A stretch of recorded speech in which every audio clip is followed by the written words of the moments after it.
По статистике, в Казахстане ежегодно совершается свыше 100 тысяч бытовых правонарушений, жертвами которых становятся, как правило, женщины и дети. И количество фактов семейно-бытового насилия из года в год только растет. Именно поэтому депутатами парламента Республики Казахстан было инициировано принятие нового законопроекта, который вызвал массу дискуссий и споров в кругу общественности. Многие казахстанцы и служители Фемиды в том числе считают, что проект закона недоработан и нуждается в серьезной корректировке. Имеются все равно нормы, которые противоречат нашей морали, ценностями. И в целом это ограничивает права родителей с точки зрения права. Скажем, есть Международный пакт о гражданских и политических правах, и там говорится, упоминается, вот, статья 18, пункт 4, о праве родителей воспитывать детей в соответствии с их убеждениями, религиозными взглядами. То есть, если родитель считает, что ребенку все еще, которому 17-16 лет, не стоит вступать в контакт половой, он имеет право со своим убеждением запретить в этом. Но законопроект, он говорит, что это является уже сексуальным насилием.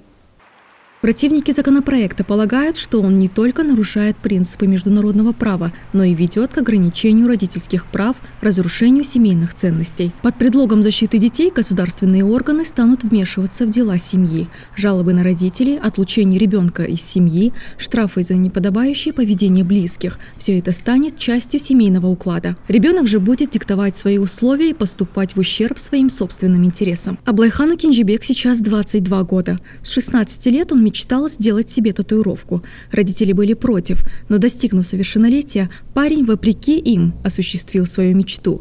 Сейчас он считает, что родители поступали по отношению к нему правильно. Я считаю, что да, это верное решение.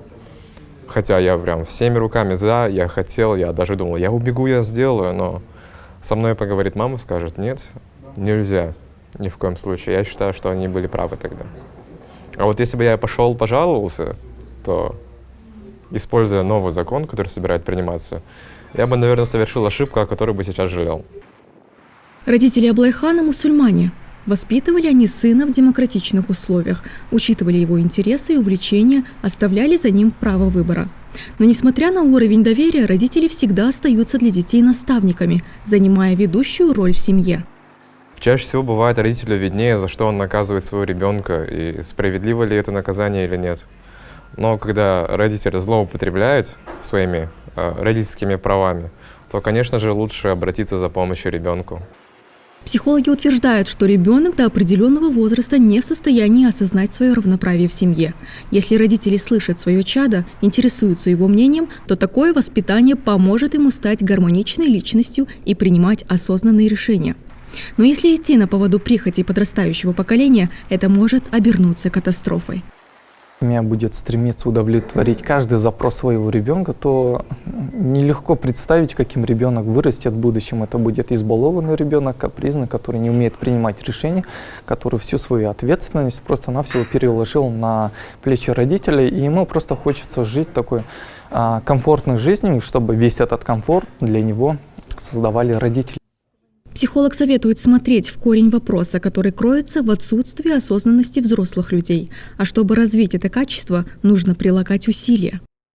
Проблема нашего общества в том, что родителям, то есть мужем, женой, отцом, мамой стать очень легко.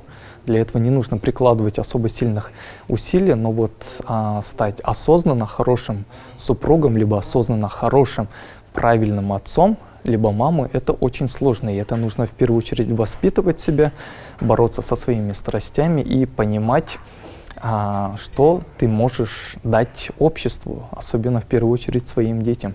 И в первую очередь нужно работать над собой.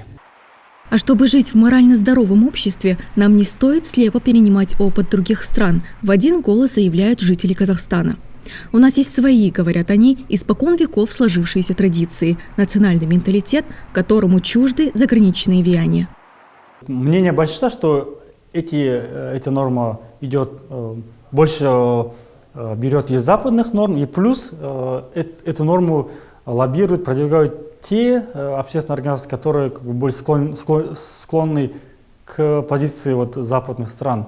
Вообще, то, что западные страны, это само собой неплохо, само собой плохо, насколько эти нормы сплетаются с нашей общественной моралью. У нас как бы восточная модель, она отличается от западной.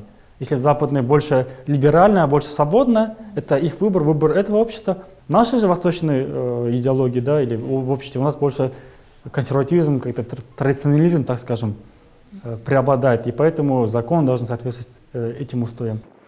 В нашем законодательстве достаточно норм, которые могут защитить права семьи, отмечают эксперты юриспруденции.